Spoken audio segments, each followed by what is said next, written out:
Part 1. You will hear a woman asking a shop assistant about DVD players.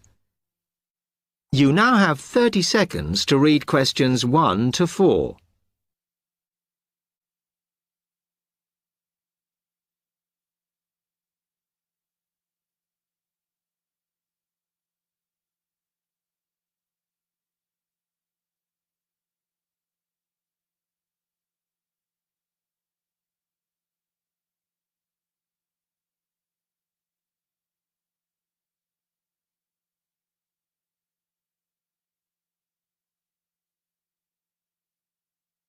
Hello, I'm interested in buying a DVD player. Can you help me, as I don't know very much about them? Of course.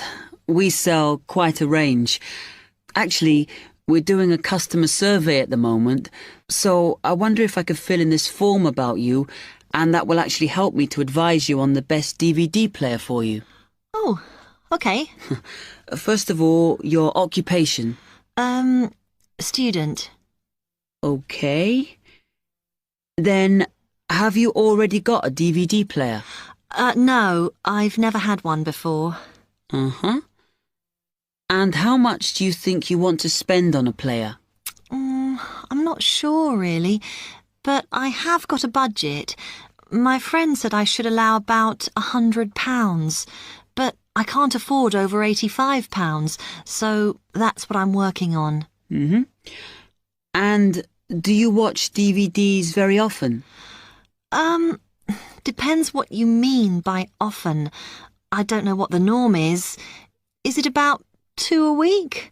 I suppose I watch 3 a month. That's enough for me. Yes.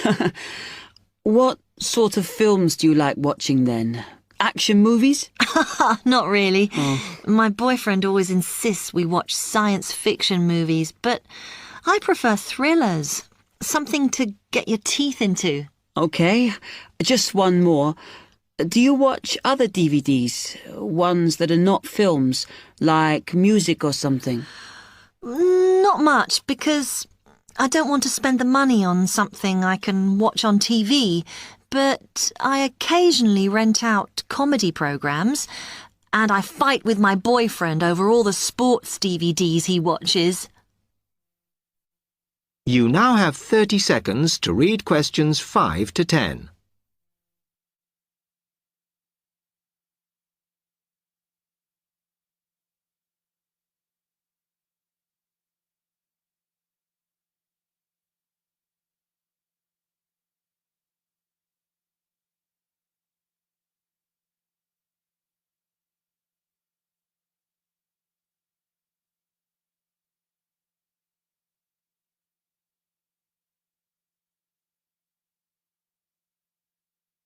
Okay, let me explain a bit to you about the DVD players that are in your price range.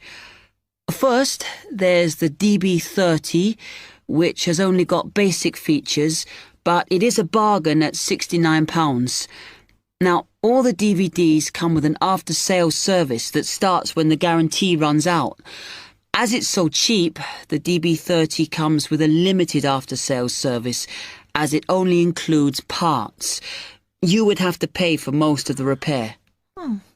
Seems okay. Then, a slight grade up from that is the XL643. This comes with an additional feature in that it has an extra button allowing you to record. That's quite useful. Oh, yes. That would mean spending less on DVDs to watch. Yes, so you'd make the extra money back on it that it costs. Let me see how much it is. Yes. That one's actually reduced at the moment from £79 to £71.99. Oh. I think it's worth the extra myself. And is that the same level of after-sales service as the other one? Well, you get a bit more for your money because what we're offering is a discount on labour. So you don't pay the full price if you have to call an engineer out. I see. Then the last one is this Tri-X24. It's a very good player, and you can use it to listen to your CDs as well as watch DVDs. It looks nice, but I bet it's expensive. No, it's not top of the range. Let's see. Yes, it's £94. But what you have to remember is that includes insurance, so you don't have to pay extra for that. And it comes with a guarantee that's valid for 3 years, as opposed to the usual one. What do you think? Maybe.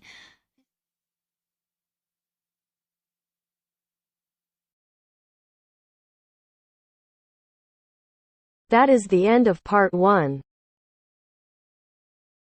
You now have half a minute to check your answers.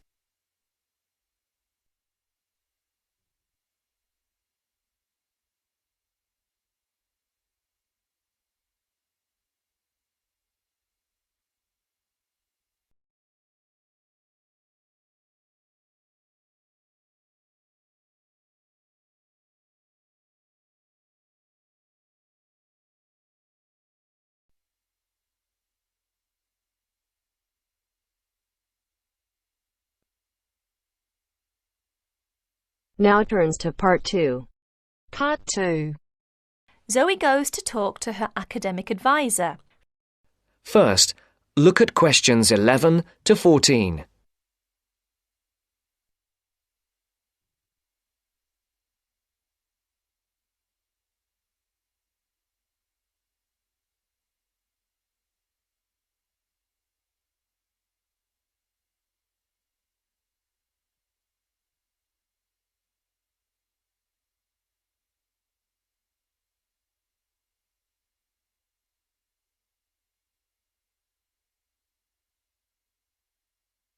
Listen carefully.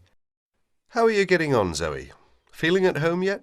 Well, more or less. There are still some things I need to buy, and I haven't found my way to all the facilities yet, but I really love the campus, and I've already made a few friends. Fantastic. Now let's see what we can do to get your studies off to the right start too. You're on the foundation course, so you can take up to 8 modules. What we advise is that you take 4 modules in the first semester and, assuming everything goes well, 4 in the second. Have you decided which you want to take in this semester? I haven't made my mind up yet. I can't decide whether to take Principles of Marketing or Introduction to International Trade. Well, that depends on your career goal. You're planning to work in the biotechnology sector, aren't you? Well, that's my present thinking, but I guess I might change my mind. Right, well, marketing is a broad general subject that you will find really useful in a number of careers. International trade, on the other hand, is more specific. That's fine if you're sure it's the sort of work you want to do. A lot of students start off thinking about that option because it seems glamorous, but marketing can also be an exciting career, and there's a wide choice of jobs. Maybe you ought to wait until your career ideas are a bit more definite before you go down that road. Yes, I see. I could take International Trade next year, couldn't I? Sure. You could do international finance as well. So, in your first semester, you've got Principles of Marketing, Introduction to Economics, Banking and Finance, and let's see, Principles of Financial Accounting. How do you feel about that as a package? It's okay, I think. Before the broadcast continues, look at questions 15 to 20.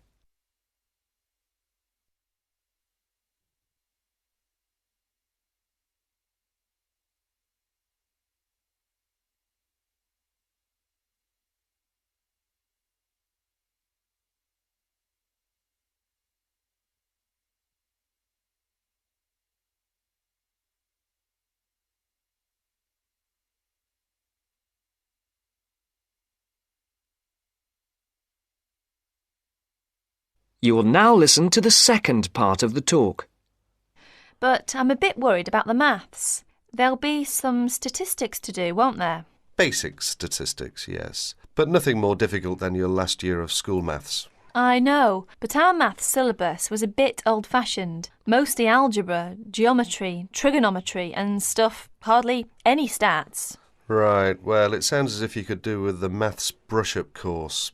Can I arrange for you to attend just the classes on statistics, if you like? That'd be great. I didn't want to do the whole of maths again, but the stats classes would make me feel much more confident, thanks. Hang on a minute, there's one more thing. Your English. Now, you know you have to reach a satisfactory standard in English by the end of your first year to be allowed to go on to the main BSc course. Yeah, now I'm in an English-speaking environment and I have to speak English all the time. I'm sure I'll be all right. It certainly helps, but speaking isn't everything. You'll have to get your reading up to the standards where you can understand the books on your course reading list quickly. To get the information and ideas, you need to write your essays. That means you have to develop a high level of comprehension skills. You'll never get through the course material if you try to read the books intensively from cover to cover. That's why our language skills development program gives you a series of graded academic texts to study and answer questions on a limited time. You'll probably find it hard at first, having to work against the clock without a dictionary. How can I improve my skimming and scanning skills? Good question. For that, you'll have to do a range of specially designed exercises. Sometimes these will be from a transparency, because it is often how the lecture material is presented. Sometimes I think I'll never learn all the vocabulary. English is such an enormous language. I know what you mean. English is the biggest language ever, at least 350,000 words. Even Winston Churchill only knew 60,000, so they say. But as an academic student, you can get a lot of help from the academic word list by Avril Coxhead of Victoria University. That's in Wellington, New Zealand. I've studied word lists, of course, but how does this one help? The academic word list is based on a survey of 3.5 million words of academic text. It contains 570 families of the words most commonly found in academic texts. Well, that's apart from the 2,000 most useful words in English. They come in a separate list. You can see copies of both in the library.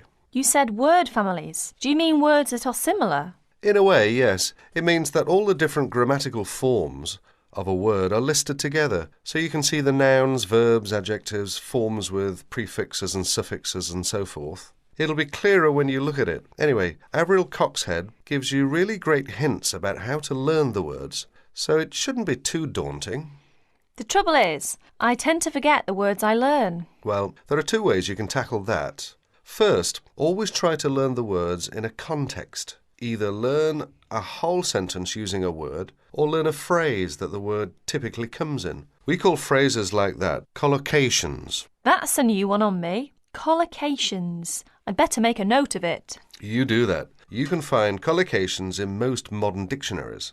Anyway, as I was saying, there's a second study aid I recommend for vocabulary learning. When you get an assignment, take a sheet of paper and write 4 headings. Words I can use, words I can recognise but can't use, words I'm not sure of, words I don't know. Don't bother with the simple words, of course. Then go back after 2 weeks and look at the list again. Can you move any of the words into a better column? That is the end of part 2. You now have half a minute to check your answers.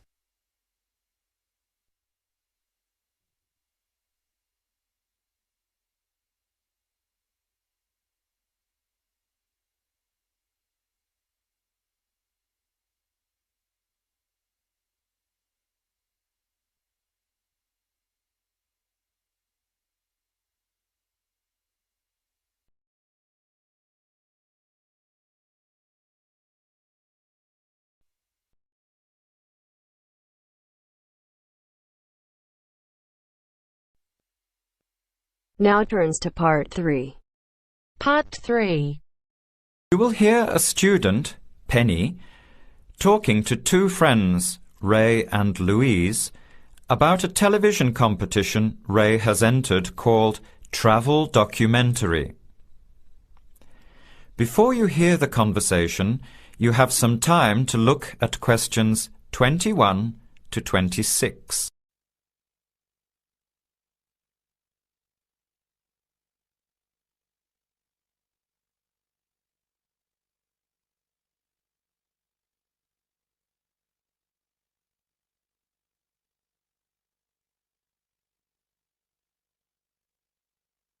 Now, listen carefully and answer questions 21 to 26.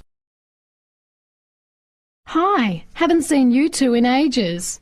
What have you been up to? Hi, Penny. Ray is really excited. He's just been shortlisted for travel documentary. He could be off travelling around the world for 3 months. Travel documentary? What's that? You've never heard of it? Don't you watch TV? Well, actually, no, hardly ever. Especially since I've started working on my thesis. I don't have time to breathe, let alone watch TV. So what's this all about, Ray? Well, actually, it's a competition run by Public TV.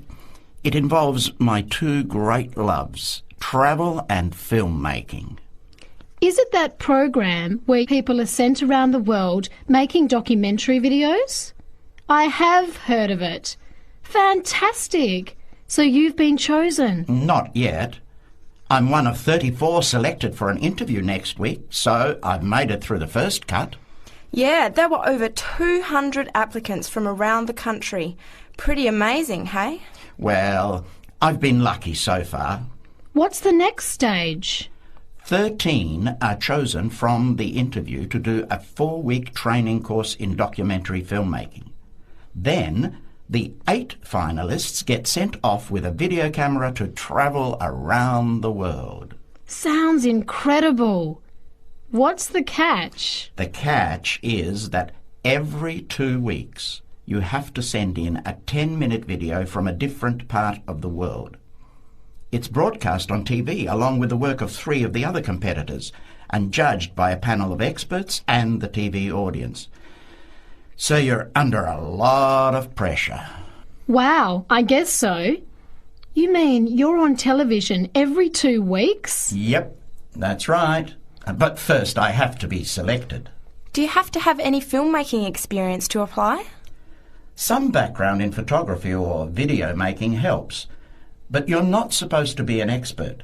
In fact, you can't apply if you've already worked in filmmaking. We all get the same 4-week course, so we start with the same skills. Can you go anywhere in the world you want? Each competitor makes up his or her own travel plans and has to get them approved. Before the conversation continues, you have some time to look at questions 27 to 30.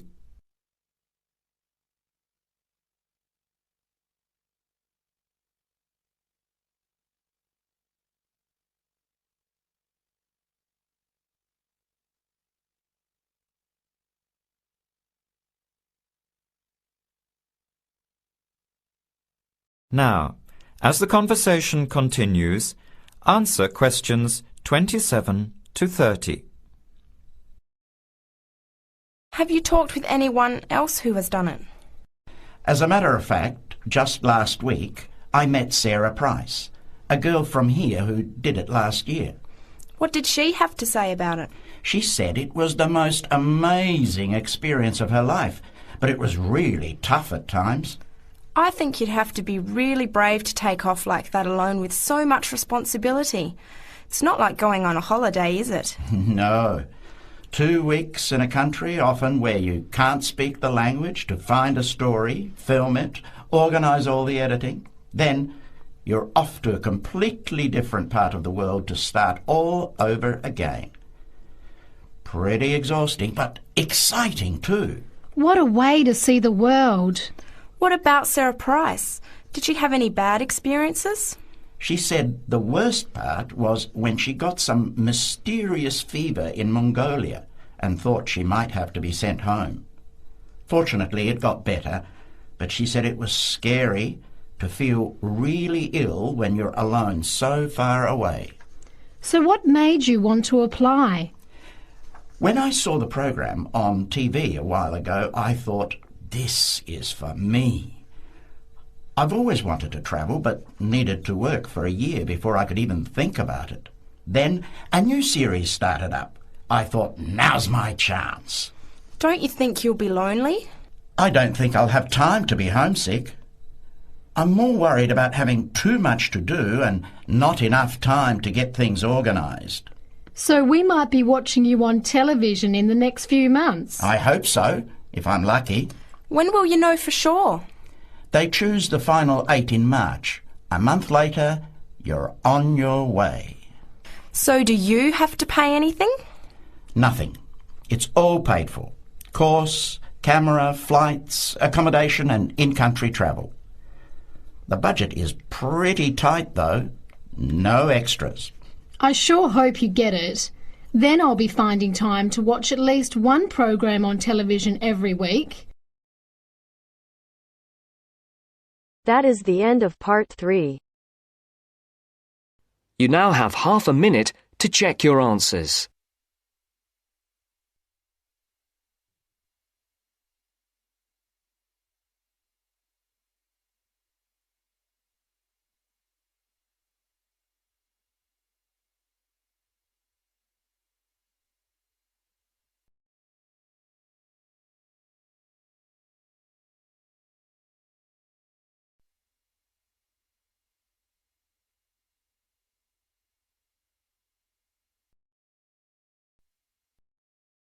Now turns to part 4. Part 4. You will hear a talk about the pitfalls and pleasures of being a postgraduate student. Look at questions 32 to 37.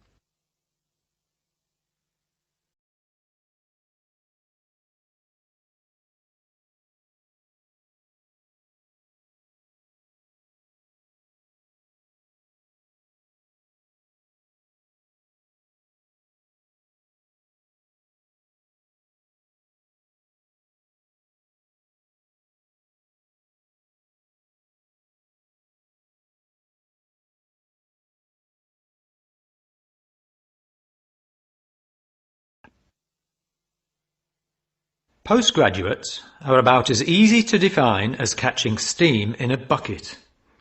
Courses can be vocational, for training, as research, as a preparation for research, or a combination of these. Also, you can choose between full-time and part-time. Increasingly, the approach to postgraduate study is becoming modular. The vast majority of postgraduates are doing short, taught courses, many of which provide specific vocational training. Indeed, there has been a 400% increase in postgraduate numbers in Britain over the past 20 years. Current figures stand at just under 400,000. People undertake postgraduate study for many reasons. These may be academic, intellectual challenge, development of knowledge; vocational, training for a specific career goal; or only vague, drifting into further study. It is essential that you determine the reasons you want to become a postgraduate. If you have clear goals and reasons for studying, this will enhance your learning experience and help you to remain focused and motivated throughout your course. Where you study should be based on much more than the course you want to do. For some courses, you're likely to be there for several years, and it is important that you are happy living there. Check also what type of accommodation is available, and whether the institution provides any housing specifically for postgraduates. Choosing an institution and department is a difficult process. To determine quality, do not rely on the reputation of an institution, but find out what the ratings are from the most recent assessment exercises. Find out about the staff, their reputation, competence, enthusiasm, and friendliness. Visit the department if possible, and talk to existing postgraduates about their experience, satisfaction, comments, and complaints. Be very careful to check how they feel about their supervisors.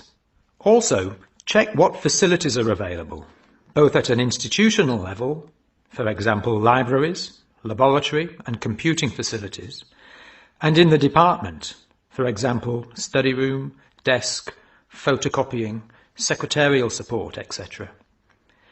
Everyone will have their own priorities here. I am always anxious to check the computer support available and regard it as slightly more important than library access. Your working environment and the support available to you plays an essential part in making your work as a postgraduate a positive experience. Life as a postgraduate can be very different to your other experiences of education. Things that can distinguish your experience are the level of study, independence of working, intensity of the course, the demands on your time, and often the fact that you're older than the majority of students. These factors can contribute to making you feel isolated. However, there are several ways you can make sure that this is either short-lived or does not happen at all. Many student unions have postgraduate societies that organise social events and may also provide representation for postgraduates to both the student union and the institution. Departments can also help to create a sense of identity and community, and often have discussion groups available. Don't be afraid to talk to staff about any difficulties you might be having. Of course, universities provide counselling services, but we have found that the best advice comes from talking to other postgraduates who may have faced similar difficulties. Look at questions 38 to 40.